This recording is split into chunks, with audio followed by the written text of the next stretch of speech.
Apakah Al Nassr benar-benar akan menjadi kekuatan tak tertandingi di Liga Arab Saudi dengan kehadiran dua Cristiano Ronaldo sekaligus? Inilah pertanyaan yang mulai menggema di jagat sepak bola Timur Tengah. Setelah gagal mengangkat trofi Liga meski diperkuat sang mega bintang Cristiano Ronaldo, kini Al Nassr melakukan gebrakan besar di bursa transfer, memboyong sang titisan Ronaldo, Joao Felix. Apakah duet Portugal ini akan menjadi jawaban untuk mengakhiri dominasi Al Hilal dan Al Ittihad? Atau justru membawa babak baru drama di Riyadh? Di edisi kali ini, Cek Fakta akan mengajak kamu menyelami strategi besar Al Nassr, kisah pasang surut Joao Felix, dan mengupas tuntas apakah duet CR7 dan Felix bisa benar-benar membawa klub kuning-biru itu meraja Liga Arab Saudi musim depan.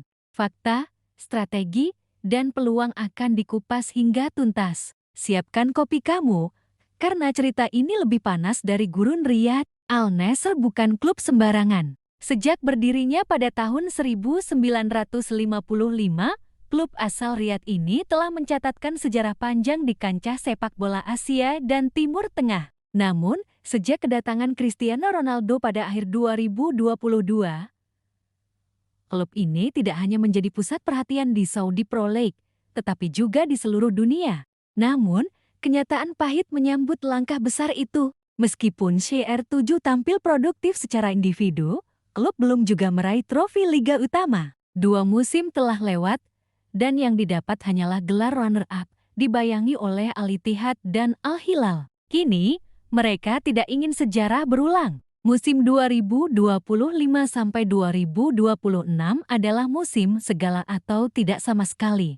Joao Felix, bintang muda Portugal yang sempat dilulukan sebagai suksesor Ronaldo, belum benar-benar menemukan pijakan stabil dalam karier profesionalnya. Awalnya digadang-gadang jadi superstar baru saat tampil gemilang bersama Benfica, penampilannya kemudian naik turun setelah transfer mahal ke Atletico Madrid senilai 126 juta euro rekor klub. Di bawah Diego Simeone, Felix kesulitan beradaptasi dengan sistem bermain yang konservatif dan defensif. Pemain dengan naluri menyerang dan kreativitas tinggi seperti dirinya merasa terbelenggu. Karirnya pun penuh warna, dipinjamkan ke Chelsea, lalu Barcelona, dan terakhir ke Milan. Sayangnya, performa Felix tidak benar-benar melejit di ketiga klub tersebut. Di Chelsea, ia gagal menyatu dalam skuad yang tengah kacau. Di Barcelona, hanya sejenak menikmati chemistry dengan Lamine Yamal dan Gavi, tapi tidak cukup mencolok. Di Milan, 3 gol dari 1 musim bukanlah statistik yang bisa menyelamatkan reputasinya. Kini, kabarnya Chelsea bersedia melepas Felix secara permanen ke Al Nassr dengan mahar sekitar 50 juta euro. Ini adalah momen kebangkitan, atau akhir dari mimpi Eropa. Yang membuat skenario ini menarik adalah kenyataan bahwa Felix dan Ronaldo telah bermain bersama cukup lama di timnas Portugal. Sejak debut Felix pada 2019, keduanya sudah berbagi lapangan dalam sejumlah pertandingan penting, termasuk UEFA Nations League dan Euro. Mereka tidak hanya berbagi kaos tim nasional, tetapi juga chemistry di lapangan. Felix dengan peran sebagai second striker atau winger kiri sangat cocok melengkapi pergerakan CR7 yang kini lebih banyak bermain sebagai finisher utama. Dengan kata lain, kombinasi mereka sudah teruji, hanya tinggal disempurnakan oleh tangan pelatih klub dan sistem yang mendukung. Kehadiran Joao Felix membuka banyak kemungkinan. Berikut beberapa skenario taktik yang mungkin digunakan. Pertama, formasi 4-2-3-1 Cristiano Ronaldo sebagai ujung tombak. Joao Felix bermain sebagai gelandang serang di belakang Ronaldo atau di sayap kiri. Sadio Mane jika tidak dijual di sayap kanan. Brozovic Kotvio sebagai pivot. Kedua, formasi 4-4-2 duet klasik Ronaldo Felix di lini depan.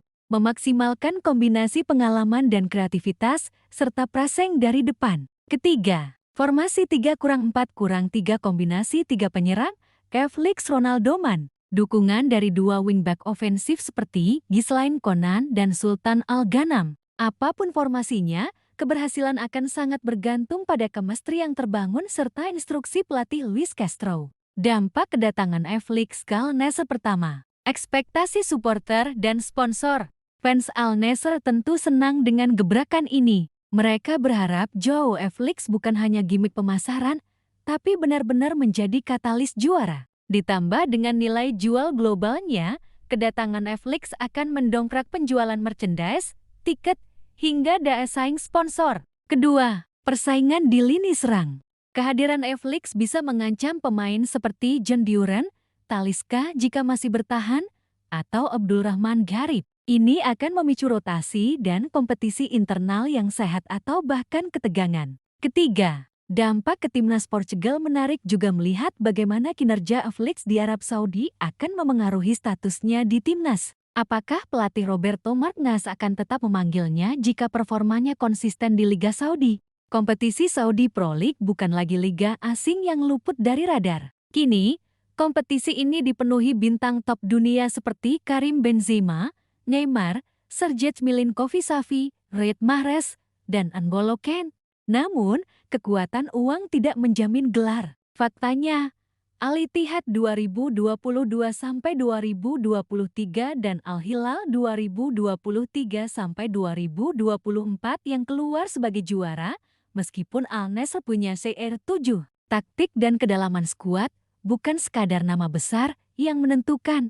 Jika Netflix bergabung, maka Al-Nassr wajib menyusun kembali keseimbangan skuad agar tak hanya mengandalkan bintang. Meski sudah berusia 40 tahun pada 2025, Ronaldo belum menunjukkan tanda-tanda penurunan tajam. Produktivitasnya di Saudi Pro League masih mengesankan. Tapi tekanan juga makin tinggi, tak ada lagi alasan untuk gagal, apalagi jika diberi partner seperti Netflix.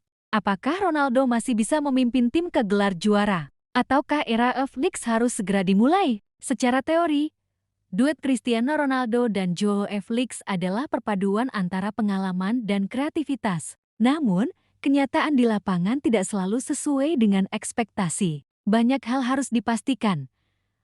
Apakah Netflix bisa konsisten? Apakah Ronaldo mau berbagi peran lebih banyak? Apakah pelatih bisa menyatukan dua ego besar?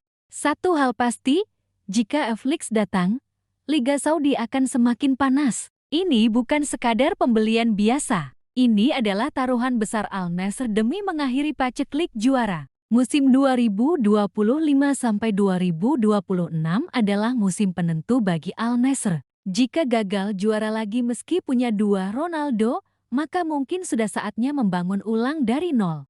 Namun, jika berhasil, dunia akan menyaksikan bagaimana sebuah klub dari Riyadh bisa menaklukkan Timur Tengah dan menulis ulang sejarah sepak bola dunia. Jadi, apakah Al-Nassr dengan dua Cristiano Ronaldo akan auto juara? Kita tunggu hasilnya. Karena di sepak bola, nama besar tak pernah cukup. Yang dibutuhkan adalah harmoni, kerja keras, dan waktu yang tepat.